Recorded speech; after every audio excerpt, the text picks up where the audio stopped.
Nama Buddha pertama kali dipakai oleh Siddhartha Gautama atau Sakyamuni yang lahir sekitar tahun 563 sebelum Masehi sebagai pendiri Buddha. Arti Buddha ada banyak sekali, antara lain yang telah sadar, dia sang penemu kebenaran, ia yang telah mencapai penerangan sempurna, ia yang memberi penerangan dari generasi ke generasi, dan lain-lain. Konon, sang Buddha mendapatkan pencerahan saat duduk di bawah pohon Bodhi. Ada juga beberapa saudara muslim yang mengaitkan Nabi Zulkifli atau mungkin Nabi Idris sebagai Siddhartha, dan bahwa pohon tin pada Quran surat At-Tin ayat 1 adalah pohon Bodhi, sehingga ada yang memasukkan Buddha sebagai salah satu utusan Tuhan. Mungkin ini masih perlu pengkajian lagi. Kalau kita bertanya pada pemeluk Buddha tentang Tuhan, maka mereka tidak akan mengakui bahwa alam semesta ini diciptakan oleh Tuhan. Karena dalam pemikiran mereka, alam semesta ada dengan sendirinya. Agama mereka lebih menekankan sistematika, sehingga sekilas agama Buddha bisa dianggap sebagai ateis yang luhur. Tetapi ini mungkin pendapat Buddha belakangan. Ketika Siddhartha masih hidup, beliau mengakui adanya Tuhan pencipta alam. Memang, sang Buddha saat itu lebih banyak diam jika menyinggung keberadaan Tuhan. Mungkin karena di India saat itu tenggelam dalam penyembahan berhala atau menguatnya filsafat antropomorfisme, yaitu filsafat Tuhan yang menjelma sebagai makhluk, yang secara tiba-tiba menurunkan ajaran monoteisme secara drastis. Buddha tidak menyangkal adanya Tuhan. Buddha pernah ditanya oleh salah seorang murid, apakah Tuhan itu ada? Buddha menolak untuk menjawab. Tetapi saat didesak, beliau mengatakan bahwa jika Anda menderita sakit perut, akankah Anda berkonsentrasi untuk mengurangi rasa sakitnya atau mempelajari resep dokter? Itu bukanlah urusanku untuk mengetahui apakah Tuhan itu ada. Urusan kami adalah menghapus penderitaan di dunia. Sebenarnya, apa yang Buddha ucapkan itu persis ketika Nabi Musa ditanya oleh kaum Yahudi tentang nama Tuhan. Musa hanya menjawab, namanya adalah aku adalah aku. Di mana maksudnya adalah, apapun nama Tuhan, lebih penting untuk melaksanakan perintahnya daripada sekedar mengetahui namanya. Tapi siapapun dia sang Buddha, ada hal yang menarik di mana di dalam beberapa ayat dalam kitab suci Buddha terdapat beberapa gambaran yang seolah-olah mirip dengan sosok Nabi Muhammad. Seperti halnya kaum muslimin ketahui, Tuhan telah memberikan firman-Nya kepada kitab-kitabnya yang terdahulu, yang sekarang mungkin sudah tercampur dengan tulisan-tulisan manusia. Apakah ayat-ayat ini merupakan firman Tuhan yang masih tersisa? Hal ini telah diungkapkan oleh seorang ulama Islam, yaitu Dr. Zakir. Dalam tulisannya, beliau menulis beberapa hal sebagai berikut.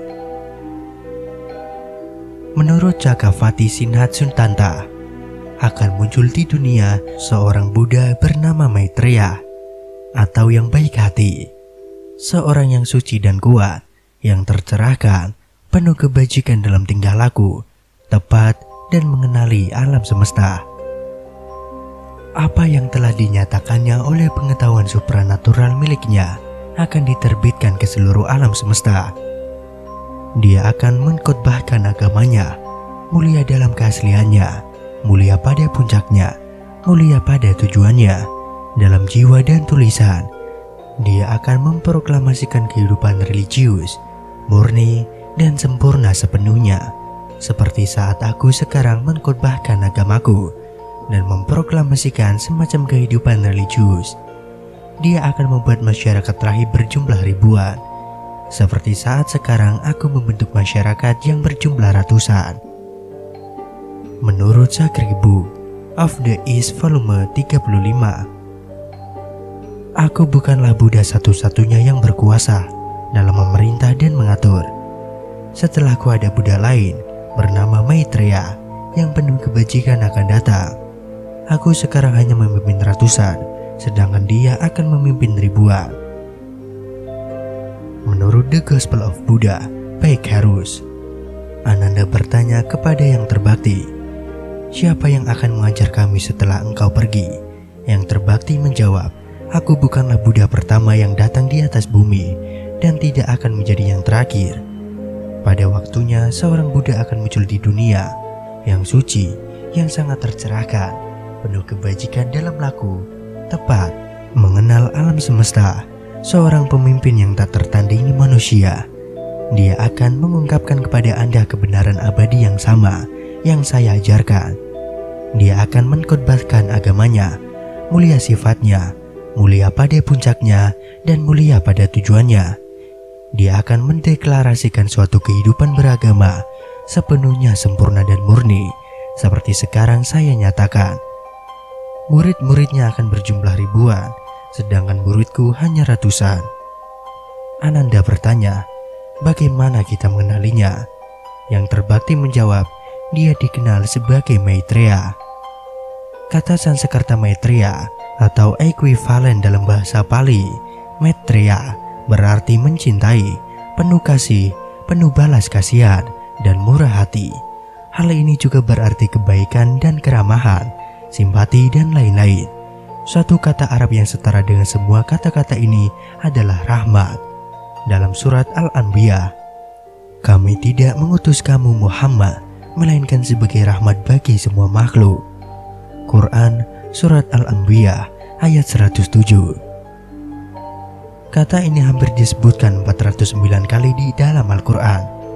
Huruf Muhammad juga dieja sebagai Mahamed dan berbagai ejaan lain. Kata Maho atau Maha dalam bahasa Pali dan Sanskerta berarti agung dan mulia. Kata Meta berarti rahmat. Dalam bahasa Arab sendiri, Muhammad berarti penuh kasih. Seperti disebutkan dalam Al-Quran, Nabi Muhammad menerima wahyu di saat malam hari. Demi kitab Al-Quran yang menjelaskan, "Sesungguhnya kami menurunkannya pada suatu malam yang diberkahi, dan sesungguhnya kamilah yang memberi peringatan." Quran Surat Ad-Dukhan ayat 2-3. Sesungguhnya kami telah menurunkan Al-Quran pada malam kemuliaan. Quran Surat Al-Qadr ayat 1, yang mana Nabi Muhammad pemahamannya langsung diterangi oleh cahaya surgawi.